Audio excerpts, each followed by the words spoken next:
International News Correspondent sa bansang Spain. So ating papasukin si Ma'am Eva Tinasa sa oras na ito. Magandang gabi, Ma'am Eva, dito po sa Pilipinas. Kamusta po kayo dyan ngayon sa Espanya? Yes, Kabombo, magandang gabi dyan at tanghali pa naman dito. It's 1:10 p.m. no?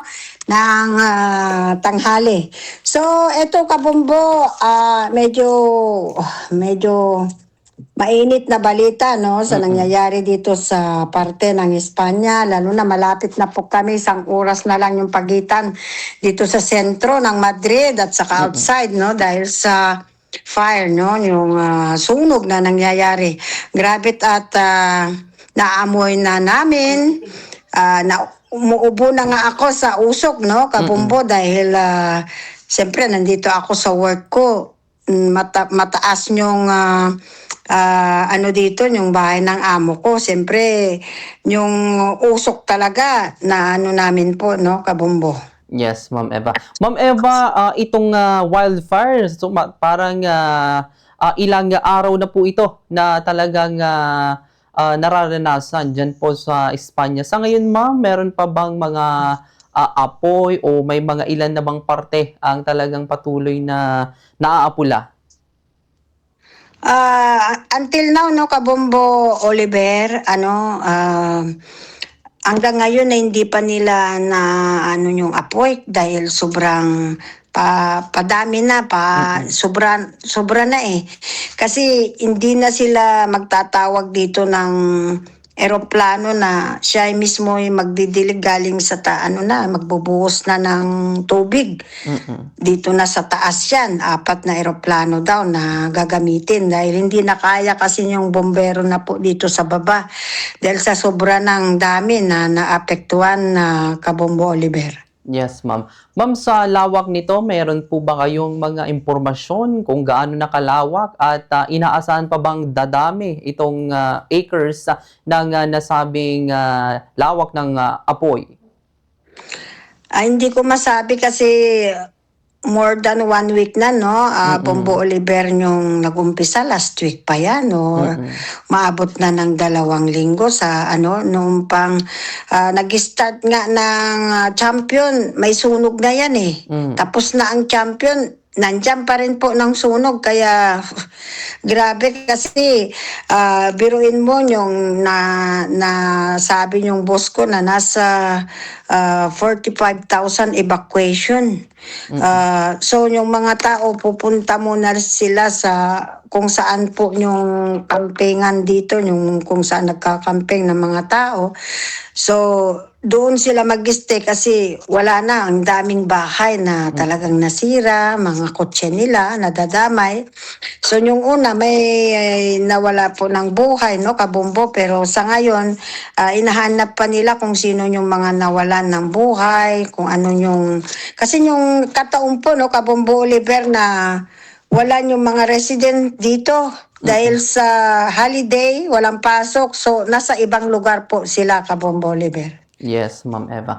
Ma'am, dito sa ganyang wildfire, talagang ganitong mga panahon or buwan, may mga ganito pa talagang insidente ng mga nakalipas na taon or ito na yung pinakamahabang wildfire na naitala sa Espanya? Batay sa inyong impormasyon, Ma'am Eva. Yes, Kabombo, noong last year, konti lang, wala pa. Ilang hektar lang yung mga nasawi, konti lang noon, pero dito triple. 5 times, 10 times na kaluwag, no? Kalawak yung hektarya. Na ang dami na talaga kasi ano na dito eh, lahat kami panic na kasi yung usok parang gabi. Parang no, Kabombo, dahil lalo na kami umuubo, kailangan use kami ng mask para hindi namin maano yung usok na dito, no, Kabombo Oliver. Yes, ma'am. Ma'am, dito sa ganyang usapin ng wildfire, talagang bundok itong nag-umpisahan itong apoy at hanggang ngayon, bundok pa rin po ba itong tinatahak ng apoy o may mga area na talaga na may mga bahay na talagang nasisira, nasusunog dahil sa wildfire na ito? Yes, Kabombo Liber. Yung umpisa kasi, nandito lang sa outside Madrid for 3 hours to 4 hours ng kalayo dito. Mm. Biruin mo yung 4 hours, naging 1 hour na o less. Mm. So, lumalapit na talaga yung sunog, no? Nag-umpisa lang kasi, hindi naman bundok yun. Kumbaga, kung along the highway, sa Mm. gilid lang. Kasi talagang dry yung mga halaman, yung mga ano. So, doon talaga nagsimulan yung wire na may poste na talagang sadyang bumaba. So yung sunog parang kidlat yun na talagang may kuryente. So nag-umpisa lang yan. So hindi nila talaga na ano yung apoy biglang humaba. Yes. Kasi kaunti, kahit madami dito yung bombero sadyang hindi nila makaya na. Nakikita namin sa not only the television, mayroon kasi yung mga bombero at nag stop sila na huwag kayo pupunta ditong banda kasi traffic dyan. Kaya epektuhan po kami lalo na sa bus or train kasi may lugar talaga na sadyang traffic. So doon kami na ano sa pag punta namin po sa trabaho, no, Kabombo Oliver. Yes, ma'am. Ma'am, speaking of pagdaan sa mga kalsada, kapag ganun po ba yung usok ng dala ng wildfire, nakikita nyo pa rin po ba kapag pupunta kayo sa labas, lalo na sa kakalsadahan? Kamusta po? May mga fog po ba or mga iba pang uri ng usok na talagang nakikita natin kapag ganung oras, ma'am? Yes, Kabombo, lalo na ngayon, kahit na ang layo pa sabihin mo na nasa 40 minutes lang, 1 hour yung pagitan dito sa Avila, sa Toledo, yung sunog. Mm. 1 hour lang pag, ano na pag, ano na tayo sa sasakyan, papunta dyan. Pero pag lumabas kami, yun nga, na ano namin yung talagang parang gabi na. Yung Mm. amoy, sunog, amoy talagang may lipad na yung itim, no? Talagang yung pati damit mo naamoy na. So kami naman dito talagang very nervous kami, nagpapanik kami, no, Kabombo. So, ganun yung ginagawa po namin na sa ngayon dito sa amin, kasi nasa City of Madrid ako, Kabombo Oliver, Mm. wala kami nakikita na apoy dito, pero medyo, yun nga palapit na palapit yung apoy, kaya hindi na nila hayaan na mangyari pa na palapit sa center.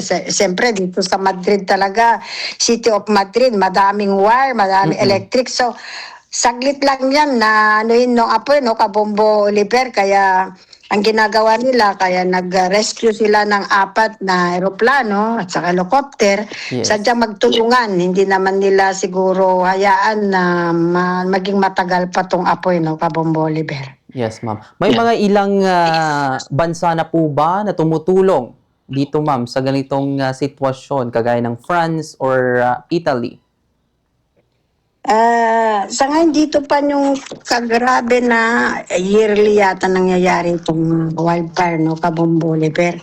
Pero dati naman sa part of France, ganun, sa Portugal. So sa Italy medyo malayo po kami dito So minsan ganun mag-anuan. Minsan sila, wala kami, ganun. Depende po sa sa init. Sobra kasi minsan na init dito, nasa more than 40 degrees, 45 Mm. degrees. Kaya yun yung apoy talaga mabilisan, no, Kabombo Oliver. So, Mm. ganun po. Yes, ma'am. So talagang epekto din ng heat wave itong nangyayaring wildfire ngayon dyan sa Espanya. Ma'am, marami na bang nagkakasakit na mga individual dyan po sa Espanya dahil sa usok na nalalanghap nila? Naimatay po, lalo na yung may sakit sa puso, asthma. Yan yung pinakamahirap na ano ngayon na kaya kailangan na maggamit daw po kami ng mask sa may sakit talaga para hindi po kami maapektuhan sa nalananghap namin na usok, no? Mm. Kabombo Oliver. Kaya ito, grabe nung ano namin, din namin alam kung anong gagawin. Siyempre naman, kahit nandito lang kami sa sentro, maapektuhan po kami sa lahat. Hindi lang usok, siyempre sa lahat, sa bus, sa lahat na, kasi electric yan. Malay namin kung nandyan, maano po kami dito kaya kailangan masave po nila, mapatay po nila yung uso na apoy, no, sa fire na yan para hindi no, lalala, no, Kabombo Oliver. Yes, ma'am. So, sa mga kakilala niyo, ma'am, medyo may mga chat na po ba kayo sa mga kakilala yung malapit sa mga sa sunog na ito, ma'am? Kamusta sila ngayon? Hindi ko pa nakikita yung group of Pinoy dito kasi minsan na pinupost nila. So, sa mga may sunog, meron at merong Pilipino dyan sa banda dyan, no? Kabombo Oliver, marami sa province of dito sa Madrid, lalo na sa Avila and Toledo, maraming Pinay dyan na nagtatrabaho, lalo na nagbabantay ng bahay sa mga kofol o ano. So, hindi pa namin alam kung sino po yung kababayan po namin na nadadamay po dito sa wildfire, no? Kabombo Oliver. Yes, ma'am. So, yung ating government ng Spain, ano na po yung ginagawa nila, lalo na itong presidente? Ayan yung pinaka-importante niya na magtulungan lahat. Paanong dapat nilang gawin. Kaya yung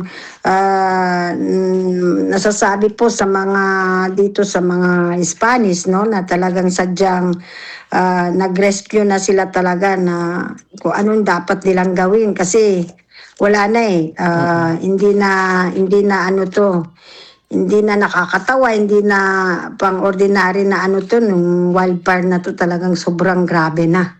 Ito yung pinaka-grabeng wildfire na ngayon itong taon, no, Kabombo Oliver. Dati talaga hindi ganito kalaki. Pero dito maluwag. 5 to 10 times na yung kaluwag kaysa last year po, Kabombo Oliver. Yes, ma'am. Ayan. So, siguro ma'am, mga mensahe, panawagan nyo sa mga Filipino community, lalo na sa mga area na apektado ng wildfire na ito. Go ahead, Ma'am Eva. Yes, Kabombo Oliver, thank you for the time for international correspondent, lalo na yung mga kababayan ko po na nakikinig dito sa Bombo Dagupan and sa lahat po na Kabombo Philippines. Ingat lang at kung wag kayong lalapit sa ano, no, lalo na sa kababayan ko dito outside Madrid, wag kayong lalapit sa may alam nyong may apoy. Iwasan nyo o pumunta na kayo dito sa pwedeng available na lalo na sa Madrid, kung pwede lang lumayo na kayo dyan. So mga kababayan namin, na pamilya namin, huwag kayong mag-alala kasi anytime, sasabi naman po ng mga bombo radyo sa lahat ng ano, na balita. So pasalamat po kami at meron talaga yung correspondent sa ibang bansa para nalalaman po nila. So gano'n, Kabombo Oliver, maraming salamat po sa time po sa akin at oras niyo po. Maraming salamat.